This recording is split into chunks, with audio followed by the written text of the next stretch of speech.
Teacher Alyssa back again to talk to you about my 100th class update with VIPKID and some common FAQs that I've come across since becoming a VIPKID teacher.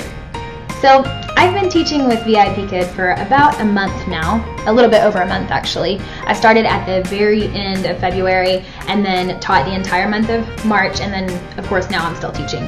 And so far it's been a fantastic experience. I have met so many amazing people that teach for this company and that work for this company. And on top of that, amazing students that I've formed relationships with that are amazing. It's just amazing that you can get to know someone from literally halfway across the world or completely across the world, and it's just the weirdest but coolest connection because you realize how similar your lives are when in reality you are so very different at the same time. I have found it a very humbling experience. I've found it a very enjoyable experience, and I find it 100% worth me getting up at 4 o'clock every morning, which is saying a lot because I am not a morning person. I'm not getting out of bed for anything that is not worth it. And I can honestly say this job is definitely worth it. So without rambling any further, I want to go ahead and get into the questions that have been asked of me. I have been asked questions through comments on my YouTube videos, and then also on my Instagram page, which you can feel free to follow me at. It's alyssa.burks. I'll try to follow you back, especially if you are a current or a potential VIPKID teacher, so that we can collaborate and share ideas. So a lot of different questions, but a lot of questions that are similar, and I found that it would be easier for me to just create a video where I answer all of these questions as detailed as I can to reach you, and instead of me trying to comment back on every single question, because I am a very busy teacher. I don't just teach in China online, I also teach in America. I'm a 7th grade English teacher here in the US, and so I have a lot on my plate, and these videos make it a lot easier for me to answer all of your really good questions. A lot of them are questions that I had before I started, and I really wish that I had known the answers instead of just having to figure it all out by myself. So the first question that I have received multiple times is about the income, especially how much I make, and I have no problem telling you. I started out at $7.50, a $2 bonus that I get just for showing up on time and ending the class on time. And then leaving feedback. That is all you have to do to get $2 extra for every single 30-minute class that you do. So technically, I make $9.50 per class, per 25-minute class. So if you put that together, I technically make right at $19 an hour. So it's totally worth it to me. It's good money. It's not very long hours if I don't want them to be, or if I want to work for a few hours I can. And that's one of the best parts about it, I think. Another question, number 2, how many classes can you teach in one day? That is completely up to you, but it also has a little bit to do with the available classes. So Beijing is, I think, from where I'm at, I think they're 13 hours ahead of my time zone, and so that means whenever I'm up at 5 a.m. every single day, it is 6 p.m. in Beijing, and the child, it's the evening time for them. So you can't expect the classes to be open all the time because they have to sleep at some point, and unfortunately, most of the time whenever we are normally awake, they are asleep. Our schedules are basically completely opposite. So the peak hours or peak times to teach, which are the times when the most students are available, you are almost, I would say from personal experience, I have been 100% booked since the day I started during the peak hours. So I would say you're pretty much guaranteed to book up if you have availability during these hours. So the hours for my time zone, which is Central, are from 4 a.m. until 9 a.m. on Monday through Friday. And then also on Friday, you can also teach some nighttime hours. A lot of times I open up an 8 p.m. and an 8:30 class as well on the weeknights. I just finished one tonight.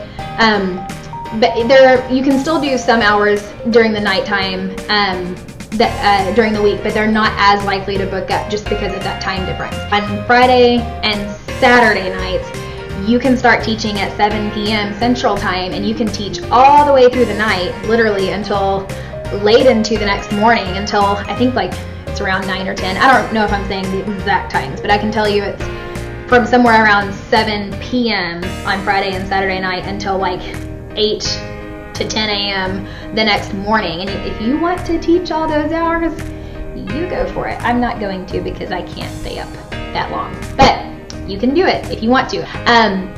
But yeah, there's tons of availability, and you just have to adjust your schedule a little bit. And trust me, if I can do it, especially with the amount by which of how much I love my sleep, then you can too.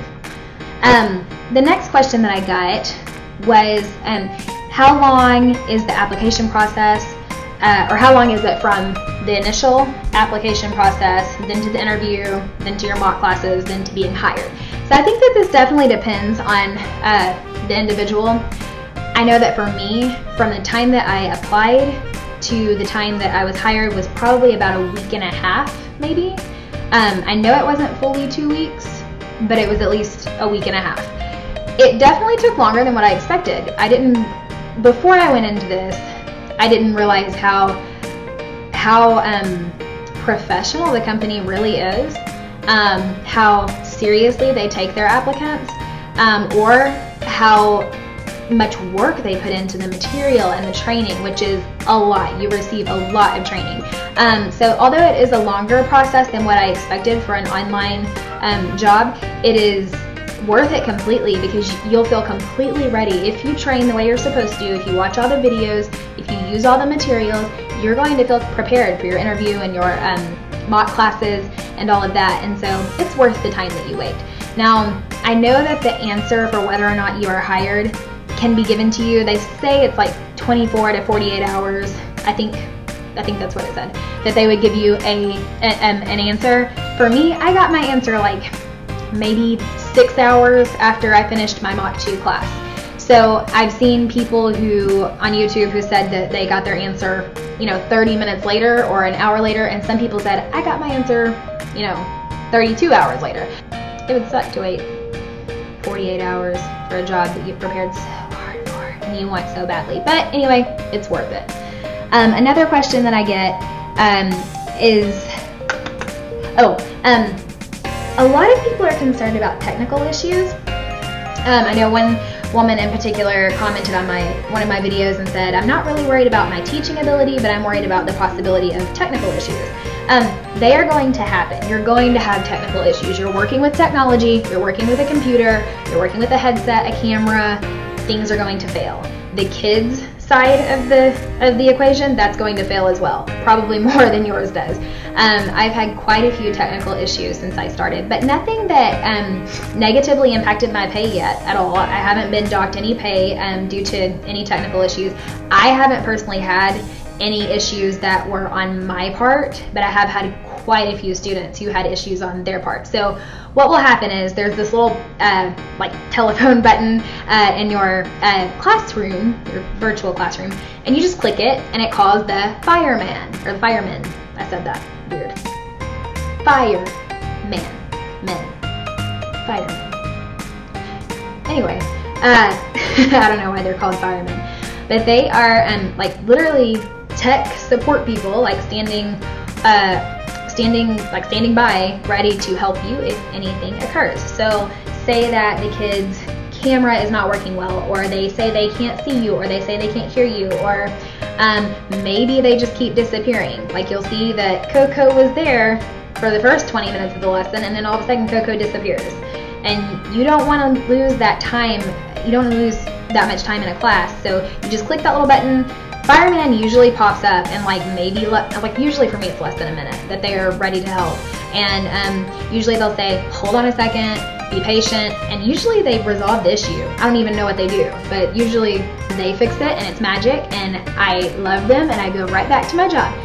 There are times whenever things can't be resolved, and if they can't be resolved and it's not your fault and it's on the student's part, then you still get paid. You don't have to worry about it. The class just gets canceled. And it's not a negative thing necessarily. The kid can reschedule with you for another time if they want to, if you have an open spot whenever they go back into book. I just haven't had any problems with it, honestly. And I've had quite a few tech issues, but nothing that I would complain about, and nothing that I would say was not handled in a completely professional manner. The only thing that I would have to say that's not necessarily even a problem is that the firemen typically do not speak English. They don't speak English as a first language, as far as I know. Some of them don't speak English at all, really. So some of the replies are very automated. Like almost every time I push the button, it says, message to teacher, please wait, checking, ... And I think they just have like automatic things that they push, but it doesn't matter to me because they get the job done and they fix it for me, and I never have to lift a finger on my part for that. So the tech issues, I'd just say don't worry about them. I mean, make sure you have good internet connection, make sure you have a good camera, which I'm going to get to you here in a bit. Make sure that you have good technology. Make sure you're using things that you know are not going to fail on you. Have a backup for your backup. I have like 3 sets of headphones. I have a webcam built into my computer. In case my other webcam that I bought for teaching fails, I can use that one. I also have a little point and shoot digital camera that could work as my webcam if I needed it to. So have a backup for your backup for your backup, because you never know. You may, your battery may die, or you may knock your camera off the tripod and it break whenever you have a class in 60 seconds, or you may, it may just fail on you. It happens a lot. I'm also a professional photographer. These things happen. Take it from me, someone who deals with technology all the time. Just have things that work. Oh, the interview. Somebody asked if you have to teach a lesson on the spot, and they kind of just asked kind of how that goes. And I do cover that in one of my other YouTube videos, one of my initial ones. But during the interview, well, before the interview, you're given the slides, or a set of slides that contain the material you will be teaching. You'll be teaching like a letter and like what the letter could stand for. You might be teaching some blending of words. Anyway, long story short, you get the slides. I think I got mine like the night before. So you get those. You can look through the slides. You know what you're going to teach. You can practice your TPR, your total physical response, your hand movements and your facial expressions and your timing at least 24 hours in advance of the initial interview.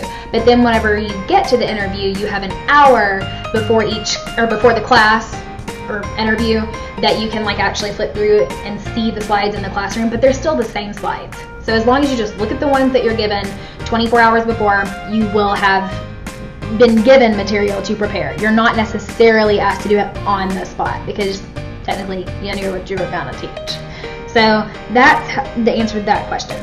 Oh, and you teach for like 10 minutes during the initial interview, if that, and then I don't even think you teach for a full 10 minutes. You teach enough for them to see that you can teach, for them to get an idea of how you do things and your how comfortable you are on camera, how comfortable you are with technology. Ask you about like your qualifications. Tell them you graduated with whatever degree. They want to make sure you have a degree. I think you have to have a 4-year degree, or you can have a 2-year early childhood education degree. But it does not. Your 4-year degree does not have to be in education. It can be in anything. You'll also discuss your pay during that interview. They will ask you what you want to be paid. You can tell them, and then they're going to, based on your experience and your qualifications, decide how much you'll be paid. For me, it was $7.50 plus a $2 bonus, like I said, for each class, and so I make $9.50 an hour. Or excuse me, $9.50 per class, so $19 per hour. Yeah. I don't teach math. I teach English. That's why.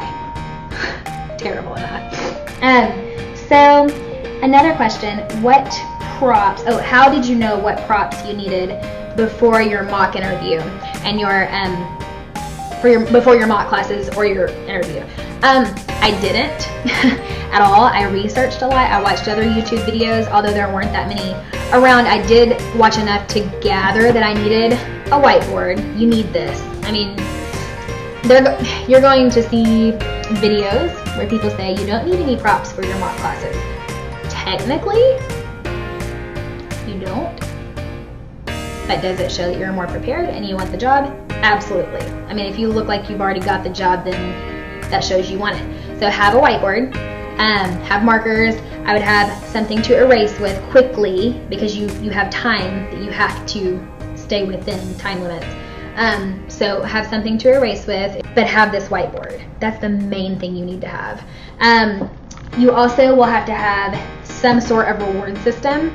So you can make your own, like for example, I have this one that I use all the time. I did not use this one for my mock class or for my interview, but I would recommend that you do something similar to this. You can use the one that VIPKid gives you, which is the smiley face where you add teeth to the smile every time the kid does a good job, but they like to see originality, and so if you can show that you come up with something, this is probably a little bit of, it's like bonus points.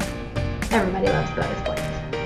So, that's that. Oh, well, and I gathered that you needed to wear an orange shirt. I actually didn't know that until my Mock 2 class, so I got all the way through from the interview to Mock 1 and then to Mock 2 without knowing that I needed to wear the orange shirt, so I don't think it's necessarily necessary, but I think that it helps. I think that it shows that you're prepared, which every employer or every person that interviews someone wants to see that, obviously. Another question that I got is, can you reapply if you don't get accepted the first time? Yes, you can. I think you have to wait a certain amount of time. I think it's, I don't want to say this wrong, but I think it's 3 months. I don't know why they have that rule. I'm guessing they want to see that people who apply and then reapply really do want the job. This is the main one. I get this one all the time. What type of camera do I use? I did a lot of research into cameras whenever I started. At first I was using my Mac camera. I just have a 15-inch MacBook Pro. It's like a 2014 version, I think, so I don't know if that matters with the camera. I don't know how they change. The Mac camera was fine, really. I just didn't like the quality of it. Like I said, I'm also a professional photographer. I have this thing for quality. I don't even really love the quality of the one that I'm filming on right now, but it's the Logitech HD 1080p. It's like the most popular webcam that I could find for YouTube users. It was like, I think it was like $80. It was like $70 or $80. It was worth my money. It's definitely better quality than my Mac built-in webcam, much better quality, and it's also a wide camera, so I can get way more of my background in the picture, which it's not just about background. It's actually very, very important that you have a wide lens on your webcam if possible, because you're going to be holding up a lot of like props, and it takes a lot of practice learning how to hold these up and get everything in the camera, and it's hard sometimes, especially if your camera only gets this much of you in the view because it's not a very wide lens, or because you don't have very much room, then you have to really practice using your props. But I would definitely say get a good camera. I mean, if you work as much as I do and you book as much as I do, which you will if you have availability for those peak times, and you are good at what you do and get good parent reviews, you will make back the money. It will be worth your investment completely. You will not regret it. So camera, Logitech, HD, 1080p. When it's on, it's got these little blue lights around it. That's the best way for me to explain it. I don't remember the exact name of the camera. I just know that it's Logitech.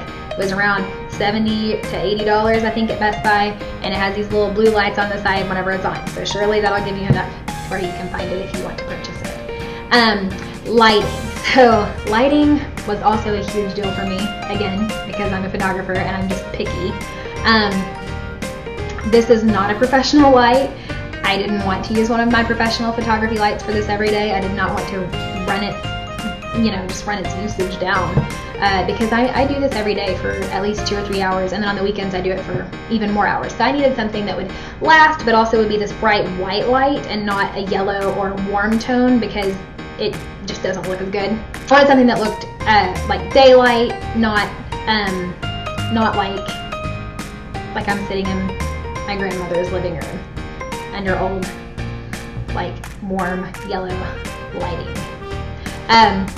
So I found another YouTuber who recommended this IKEA lamp. I keep looking at it and not at the camera.